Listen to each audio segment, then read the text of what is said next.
Hey there, and welcome to The Explainer. Today, we're going to dig into one of the most influential books you have probably never heard of, the Guanzi. It's an ancient Chinese masterpiece, and it's basically a step-by-step guide to one of the biggest questions out there.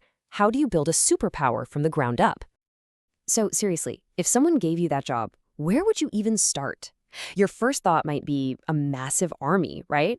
Or maybe some really strict laws, a charismatic leader. Well, this ancient text, written more than 2,000 years ago, argues the real answer is something way more basic and, honestly, a lot more practical. Let's get into it. Here's how we're going to break it all down in this explainer. We're going to build what you could call the Guanzi's pyramid of power, piece by piece. We'll start at the very bottom with the economy, then build up the social pillars, and finally get to the top to see the ruler's big plan and what it all really costs in the end. Now, let's be really clear about something. The Guanzi isn't some dusty old book of philosophy. It's much better to think of it as an operating system for a country. I'm serious. It's this incredibly detailed instruction manual that covers the whole shebang: economics, farming, law, leadership, military tactics, everything. And it's all designed for one single purpose: to create a nation that is both stable and incredibly powerful.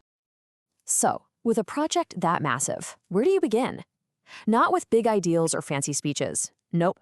It all starts with something much simpler: a full stomach.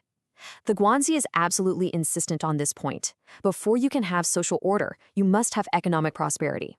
This is the foundation that our entire pyramid is built on. And that brings us to maybe the most famous and, frankly, revolutionary idea in the whole text. It completely flips our usual way of thinking upside down. See, the Guanzi argues that things like morality, ethics, and a sense of order, they aren't the cause of a great society. They're the result of it. In a way, they're luxuries that a state can only afford once its people have their basic needs covered. First, you fill their bellies. Only then can you start talking about big ideas like honor and shame. And the book makes it clear that the stakes couldn't be higher. It paints this incredibly stark picture. What happens in a poor state? The land goes to waste. People literally flee to find food. Chaos is everywhere. But in a rich state, the land is productive, people are actually moving in from other places, and the greeneries are overflowing. Out of that material wealth, social order just happens. The lesson here is impossible to miss. For the Guanzi, all power, all stability, it all begins with the economy, period. Okay, so the economic foundation is set. The people have food and clothes. So what's next? How do you actually build a society on top of all that wealth? According to the Guanzi's blueprint, this is where you raise the four great pillars that are going to hold the whole social structure together. These are the four pillars. First, you have Li, or propriety, which is basically the external set of rules for how people should act around each other. Then there's Yi, or righteousness, which is like the society's shared moral compass. Lian is integrity, and it's especially expected of government officials. And finally, there's Qi, which is that internal voice, that personal sense of honor and shame that guides you. You put all four together, and you get a society that pretty much regulates itself, because everybody knows their role and what's expected of them. So, with our economic foundation and social pillars firmly in place, we can finally move to the top of the pyramid, the system of government itself.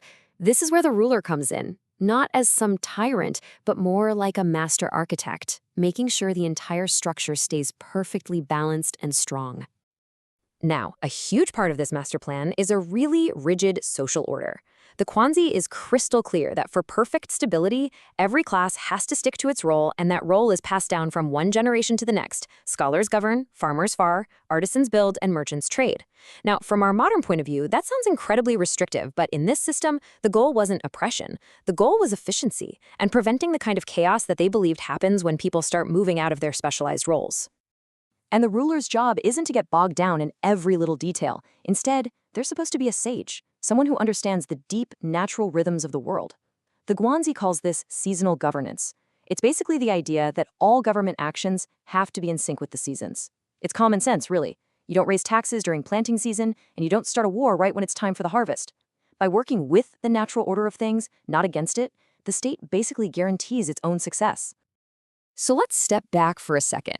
We've built our pyramid, we've got a strong economy, a moral society, and a super organized government. But what for? What is the ultimate point of creating a system that is this controlled, this detailed? The answer is power, but it's a very specific kind of power. See, the goal isn't just to win battles. The goal is to build a state that is so strong on the inside, so prosperous and so well run that other states just naturally fall in line. It's about achieving dominance, what they called hegemony, through overwhelming influence, which makes constant war totally unnecessary. Your internal order becomes your most powerful weapon on the world stage. And that leaves us with a really fascinating question for today. The Guanzi gives us this compelling vision of a perfectly stable and powerful state. But it gets there through very rigid social controls and basically no room for individual movement. So when we look at this ancient blueprint, what should we take away from it? Is it a timeless guide for how to create stability? Or is it a chilling warning about the price we pay for absolute order?